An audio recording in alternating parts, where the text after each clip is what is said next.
Hi there, Dad Argo from Marketing for Hippies, and today's video is about how to ask for help. And there's a lot of things that could be said here, but I want to hone in on one thing that can help your requests for help from other people land much better. The first thing is, most of us don't ask for help enough. That's just a reality. We really don't ask for help. We know we need it desperately, and we don't. And so we'll have a little technical issue. We want to do an online video like this, but we don't know how to do it, and we'll sit on it for years.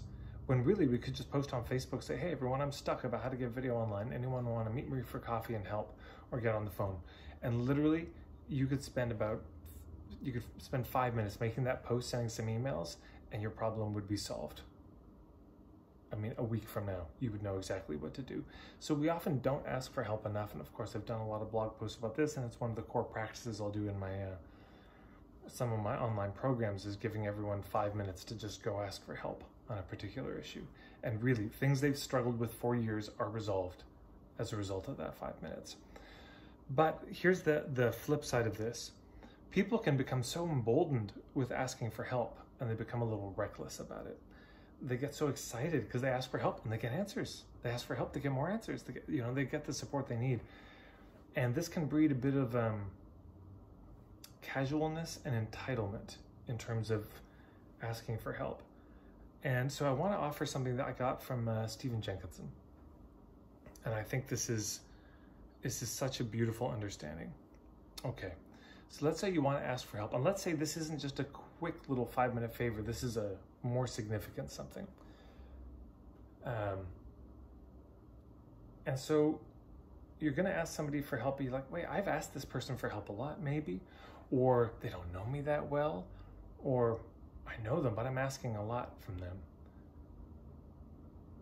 You sit down, pen and paper, and you make a list of all the reasons why they should not help you.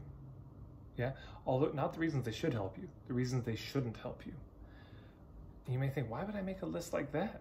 Why would I be making the case against myself? No, you're not making the case against yourself. You're making the case for how precious their time is. It's very easy to forget that people have plenty going on in their lives. They're real busy. Our email, text, call, request to them is one more thing on an unending pile of things to do. And for some people that pile is bigger than others, but everyone's got a bit of a pile. Everyone's got a lot on their plate.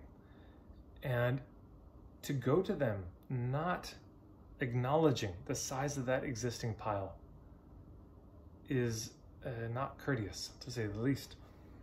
And it can give them the impression that you have no idea what you're asking for, which doesn't exactly build confidence, or trust, or rapport. So you could go to them and you could say, look, I need your help with something. I want to ask for your help. Let's say you need to be talked through you're stuck in somewhere in your life. And you know that this person has insights in this.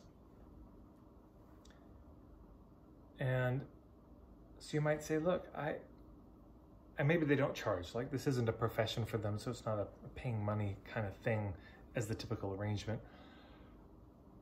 So it could be very easy to say, well, they don't charge, so it's just free. But you go to them and say, look, I could use your help. I'm really stuck. And a lot of people suggest I talk to you, and I realized we talked one time and you said you had things to say about this.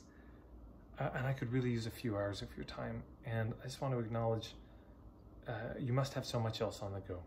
You must have so many other things you're doing. And a family and friends who all need you, and deserve your time much more than I do. And, yet here I am still asking. I think your help would make a lot of difference. And I know that, maybe these conversations are hard. They're often charged. There's a good chance my own defensiveness may come up in that conversation. And I just know there's lots of reasons to say no to this. And I just want to acknowledge that there's lots of reasons to say no. There's lots of reasons not to want to jump in on this, to help out in this way, to join as a part of this group, to be on this board, to join in on a particular conversation or discussion or meetup group or whatever it is you're asking of them. the more you can acknowledge and list the reasons why they legitimately wouldn't want to do this, or why they might not want to, what it might cost them to do it, the more they will trust you. Because they'll sit back and they'll think, oh, yeah, you get it. You're seeing it clearly. That's right. I mean, I remember for an event, there was a ceremony and we were sitting with some elders and we were asked basically to make the case to those elders why they should not help us. And it was amazing. Somebody saying, well, I'll probably, you, good old man, I'll probably turn you into my father. I've got so many father issues, and there's a good chance I don't deal well with authority, and there's a good chance I'll turn you into that. Somebody else said, yeah, and the plane tickets, that costs money. That's a reason not to. And somebody else said, well, this isn't just a 1-2 hour conversation. This is going to be a week of your time with the travel, going to and from, and the actual ceremony itself. And that's a week away from your community. People there must need you. And how can we ask you to leave them? How can we take you from your community? I feel guilty even asking, even though the need is so great for this ceremony. It asks so much of you and it asks so much of other people. And somebody else says, yeah, and when you leave for a week, other people are probably going to have to cover for you. There's probably things that you're counted on to do. So now other people, even if they're willing to part with you for that time, well, now they've got to, take care of your dog. They've got to mow your lawn. They've got to tend to all the things that you're leaving behind. Another person said, well, and we've all never done this before. So you're going to be dealing with a bunch of noobs. And that's hard. That's frustrating. It's probably going to be mayhem. And you're going to have to ride herd on the whole thing. So you get the idea. And you could see them soften as we said it, as we spoke those things. There's something about acknowledging all of the reasons they shouldn't do it that has them actually be more open to doing it. Now, of course, if you do this as a manipulative tactic, that's real dark stuff and people will feel it. But if it's sincere and you're just coming from a place of like, look, whether you say yes or no, it's okay. Either way is okay. I'm just asking and I want you to know I see it. And then once you've made that list of all the reasons they shouldn't, you might want to ask yourself, what could we offer this person that would acknowledge and demonstrate that we really do see what we're asking of them? Now, that could be gifts that you give them in the ask. You actually show up with gifts in hands. You want to give them a blanket. You want to give them some, a beautiful knife because you know that they love knives, or some pottery, or some soap. I don't know, whatever it is. You might come up with a little gift basket that you would give. And you would just lay it down in front of them and just say, if you pick this up, that's you saying yes, and there's no pressure to pick it up at all. But it also might be money. Money's legit.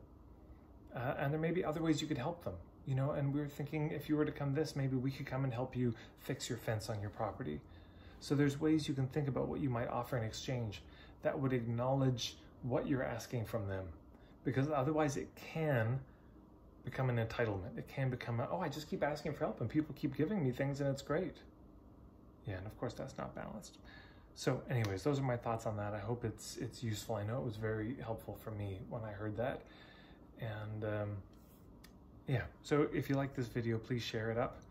You can hit the subscribe button and then the little bell icon if you want to find out when my next videos are coming out. Go to marketingforhippies.com. There's tons of free stuff on my website. And of course, I'm on Facebook. You can follow me there. So that's it. Thanks so much, everyone.